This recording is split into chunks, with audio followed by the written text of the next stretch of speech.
Kulilongwe kwa chinsapo kunali mfumu ina yotchedwa Amatabwa. Amatabwa anali ndi nduna zawo zitatu, Amagawa, Adigdok ndi Akambelembele.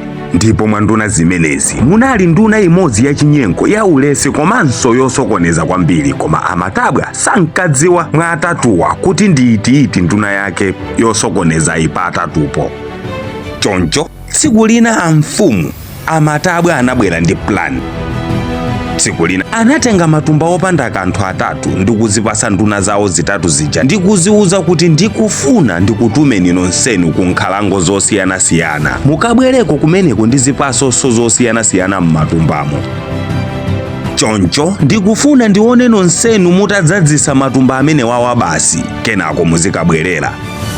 Anapita ku nkhalango kuja ndipo nduna yoyamba inakathyola zipaso zabwino za fresh ndi kudzadzisa thumba bwino ndithu, ndipo nduna yachiwiri inali yochenjera komanso ya ulesi ndi kusaka. Choncho anatolatola zipaso zoola zosakhwima komanso zonunkha nkuyika pasi pasaka. Pamwambapa ndikungoyika abwino awiri atatu kumanga thumba basi, bola la zaza. Ndipo nduna yachitatu inali yonyozera, kusalemekeza ndi kupanda chilungamo nati, iwo akutituma ife kuno ali phwi pa mpando wawo, ndipo tikatenga zipaso chonchi sikuti akakhala ndi nthawi yoyang'ana zomwe tatenga mkati mwayi. Ndiye m'malo mwake anayamba kulongeza muthumba zinyalala, miyala, zikhokho za zipaso ndi zina cholinga thumba limvekeko kuti ndi.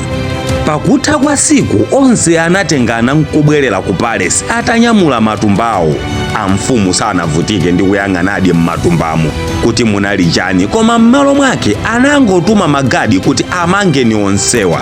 Bwana, mutimangiranji anthu takubwereserani zomwe mumafuna?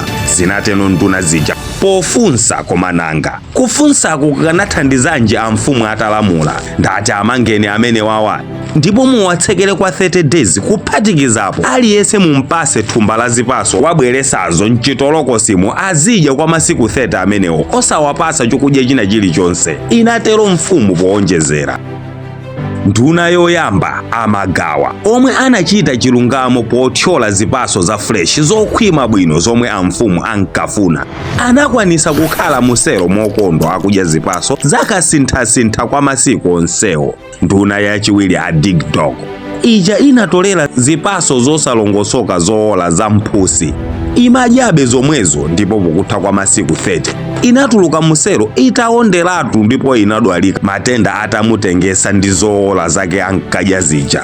Ndipo nduna yachitatu Akambelembele monga mwa dzina lawo analibiretu chokudya ndipo anawapeza atafa musero mwawomo kamba ka ukambelembelewo. Koma asanamwalire anaphunzira phunziro loti utambwali umasowesa munthu mtendere, umadwalisa, kudanisa komanso pena umaphesa. Nkhani ndapangira ino atambwali anzanga, kaya ndi utambwali wachikazi kaya ndi wachimuna, onsewo ndi utambwali. Umaoneka waize komanso wachidule pouchita zoona, ndipo umaoneka ngati shasha, koma pakadusa nthawi umakuyambisa kuzinena wekha uli m'mavutono. Kukhala munthu wachilungamo always umalipidwa pangatalike motani, osasankha ulesi kapena zidule muntchito mukugwirazo. Sankhani kupanga zinthu mwadongosolo kuti mukhale wokondwa pammawa mpaka kale. Nkhani iyi ikutiphunzitsa kuti zomwe tingapange lero ndi zomwenso tizadyenso pammawa. Ntchito za ukandithere nthawi zambiri zimapereka mlozo pa ife ngati atambwali komanso